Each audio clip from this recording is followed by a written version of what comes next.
Hi, everybody. This is a stay at home grandma, and I'm on tonight because hopefully we can talk about stroke and other illnesses. Because I think a lot of people don't understand the illnesses here.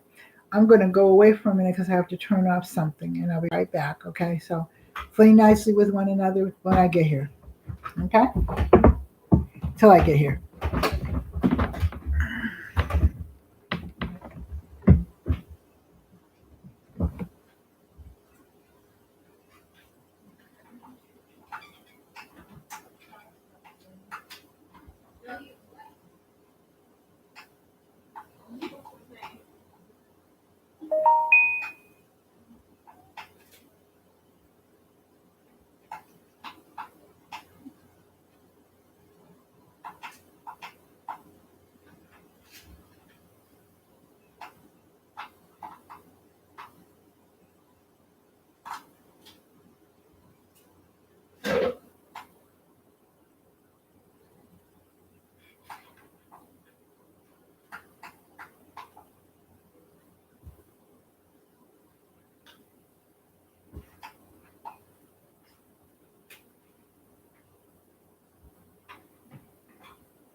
I'll be right there.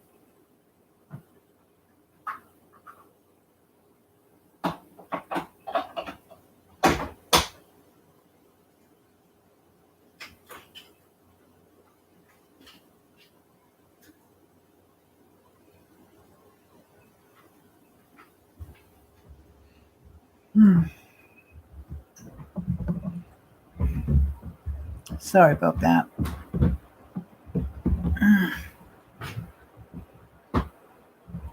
I'm really sorry about that, but I'm here. So I'm not going to be on long. I'm going to come on once a month and talk about illnesses. I'm not a nurse at all. I'm actually an educator. I was an educator. I'm a retired educator. But I'm going to talk about illnesses and how they affect you and how they affect the family. Because it's really, I had the stroke some years ago. And like the day before I went to work, I was a school counselor. And I went to work and everything was fine. I had a little cold and stuff like that. I was just getting over about with pneumonia, as a matter of fact. So I was just going back to work part time.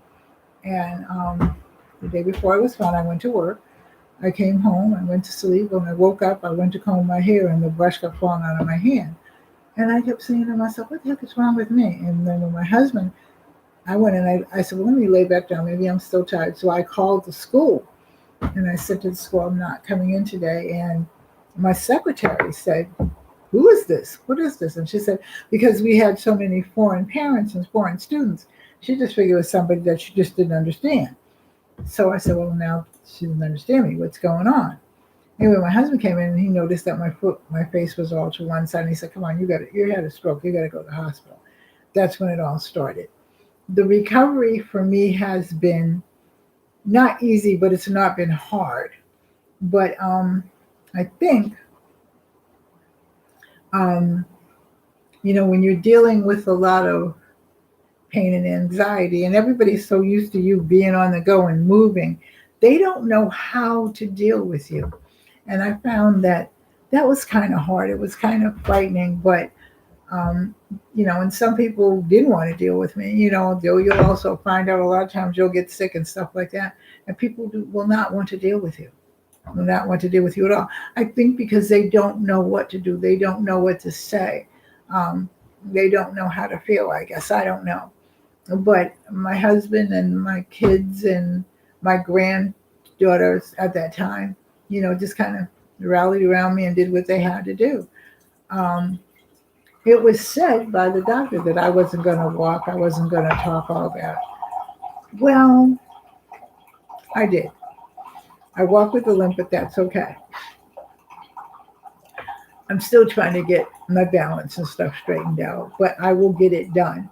But I think the thing is, and people don't realize, hello, how are you? Soul Food, what's up? I think that people don't realize that when you are sick, you know, and you're fighting just to not only just survive for your life, but you're fighting to try to get back on track again. You lose a lot of things. The medications and stuff, because I was one of those people that never really had to take medication and stuff like that. I had medication and stuff like that. That completely, I have a set of teeth. I was too lazy to go upstairs and get them. But, that rotted my teeth out. That did a lot of things to me that, I had to redo. Um, I have let me show you. I have not only my husband, but another man around my neck. I have my button that I have to wear.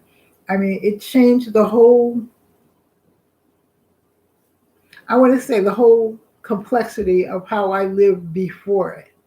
And so, when you're dealing with things like stroke and lupus and, all kinds of diseases, I mean, somebody in your family somewhere's got high blood pressure or something like that.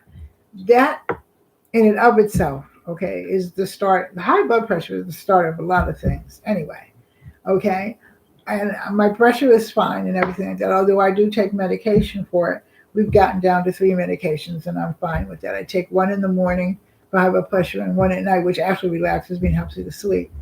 And then I take another one for pain should my knee bother me, and things like that. But, I mean, for me, facing it, because I was such a vibrant person and being down for a while, I didn't know how to handle it at first. And then, I just said, well, okay, this is what's happened and this is what I have to deal with. So then I decided to make myself as well as I could. Every day, I thank God for getting up in the morning. It's been some years since I've had stroke. I've had a couple of TIAs or TAs or whatever they call them. But, nonetheless, I get up every morning. I take a shower, or I take my bath usually at night about twice a week, because we're trying to get a walk-in bathtub, because getting down in the bathtub and getting out of the bathtub, I get out, but it hurts because of the arthritis too. Because again, when you have a stroke, or I think you have anything that happens to your body, what happens to you is that it attacks everything. So if you had like a little cavity or something like that, you end up with a bad toothache, in other words, because it just does whatever illness happens to get into your body. I'm like going to have these talks once a month where we're just going to come and we're going to talk about, if you're a caretaker and you're dealing with somebody. Remember, I'm not a nurse, I'm an educator, but and my doctorate was in psychology. So, I can give you the psychology of it, maybe the root of the problem, but, really and truly what I want us to do is to have a support group. Because somewhere along the line, if you're not taking care of anybody, you will be. Okay? That's the truth. Because I know when I was a caretaker for my mother, who actually after my father died, my mother just, I think, fell apart, but functioned nonetheless. Does that make any sense? She functioned, but her and my father were a team. Okay? And when she lost my father, I think part of her went with him. You know what I mean? So, I watched her. She raised me. I was 8 when my father died, and I'll tell you about that sometime. But she raised me. She did very good with me. And when I was about 29 or 30, I had gotten a divorce and everything and came back home. She began to get sicker and she began to go downhill. And I think that she just stayed, forced herself to stay here.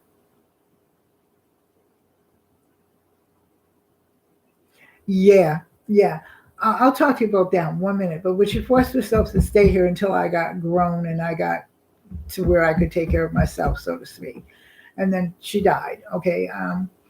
And she had lung cancer and she never smoked. So anyway, but I took care of her. I was one of her caretakers. She had a caretaker come to the house every day and do things, but I took care of her. I, made food for her. I did whatever. I talked to her. I would go in the bathroom with her so she could take her bath and her shower, whatever, because she was a very clean woman. So, she had to have that. What's funny is I have turned out to be my mother. Okay, I have. What I suggest for the Bones Soul Queen is to probably take some chondroitin, the capsules for that, and some calcium, because that does help me. But the thing that's bothering me now is my back is out of joint some kind of way. So I've been calling the chiropractor. Okay. That's been about 6 months and I haven't called them yet. So that's one of my things to do, is to call the chiropractor and see if he can get my bone back. And I know it's out of joint because I get a massage every now and then, and my massage therapist is telling me, you're completely out of whack. I think I've been that way since I had the stroke. I don't know whether it's just, your body just completely does a whole different thing. I don't know. But, we'll get to the point of it and we'll do something about it, I'm sure. But yeah, I really, like I said, at some point in time in your life, if you haven't, you will take care of somebody that's sick. Your mother, your father, your brother, your sister, a child. Okay, I have a friend that has a child that has multiple things wrong with her, and she has to take care of her. The child functions, she goes to school and everything like that. She gets along. I mean, she you would never know. And that's the thing, you would never know because she just laughs and talks and whatever, but she's got multiple allergies and things like that. And that in itself is heartbreak. You know what I mean? Because there's a lot of things that she can't eat. So if she sees a kid with ice cream, she's used to it now, but if she sees a kid with ice cream and she can't have ice cream, that still hurts, But I just want everybody to understand that because we are sick, that doesn't mean that we're not human. That doesn't mean that we don't laugh, that we don't talk, that we don't, listen to music, that we don't, well, I don't try to dance because I might fall and break something. You know what I mean? But I stand and dance like this. But I mean, it really,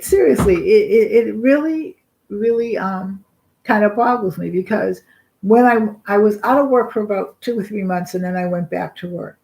I worked for a year as a counselor, but then I realized because I was working with the elementary school kids, and because the kids would run up and down the hall and stuff like that, I began to realize that I can't completely do this for the rest.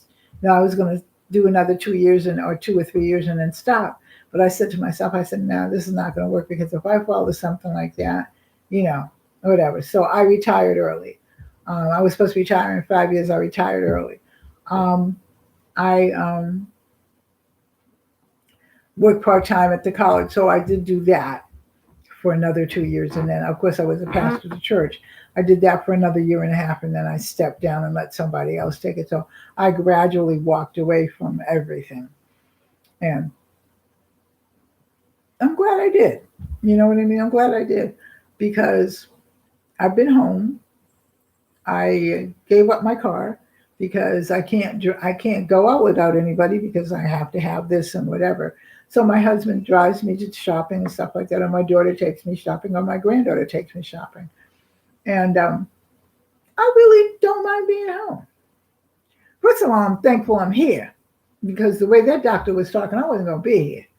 But see, I know somebody that he don't know, apparently, or maybe he knows him. He's just not sure what he's about. But I mean, every time I walked into the hospital, they would say, "Here comes the miracle," So I just, I'm just happy to be here, really. Um, I'm going to. Well, this is 8:18. I'm going to, if you have any questions, Soul Queen, about anything, about any herbs or anything like that. My grandmother and my mother were herbalists. I guess that makes me an herbalist too, because I was always in the garden doing something. But if you have any questions about anything, you can email me. I'll give you my email.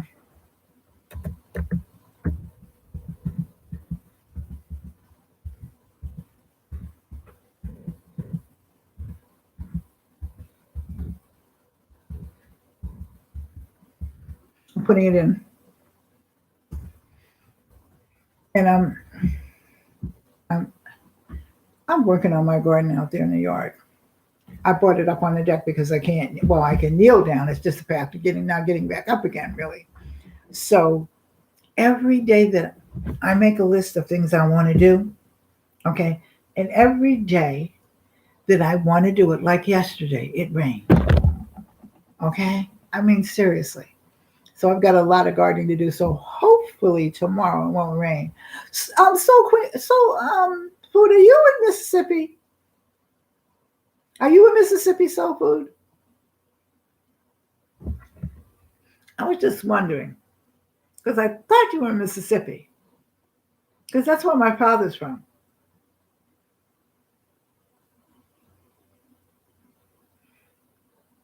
But yeah, email me with any questions about anything, and I will definitely get back to you. Okay, well, it's 8:20. You are in Mississippi. Where are you in Mississippi? If you don't mind me asking.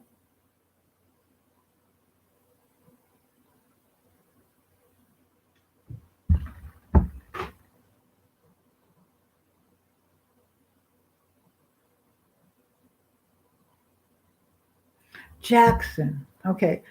My father was from Aberdeen. He was from someplace. He was born someplace else, and I have to look at the birth certificate. But he was from Aberdeen. My mother's from another side of the world. We'll talk about her one day. But now he was from Mississippi. So I used to go down when I was little and stuff in Bayou Country, and I really liked it down there. I really did. But anyway, we'll talk soul food. And thank you for stopping by. All right, so I'm going to. You're Brandon? What do you mean by Brandon? I don't understand. Is that where you were originally from?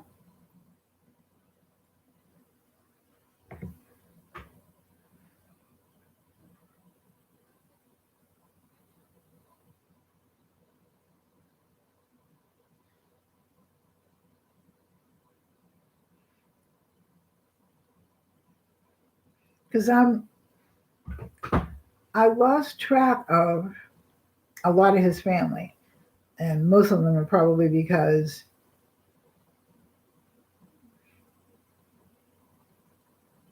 oh, okay, all right. I found Mississippi to be a beautiful place. I really did. Now I'm really gonna go. So I will talk to all of you later. I love you. Take care. God bless. Bye bye. Stay safe. Still stay safe. And we will have this meeting again next month. Okay. Love you all. Take care. Bye bye. Bye, Soul Food. Thank you so much for stopping by.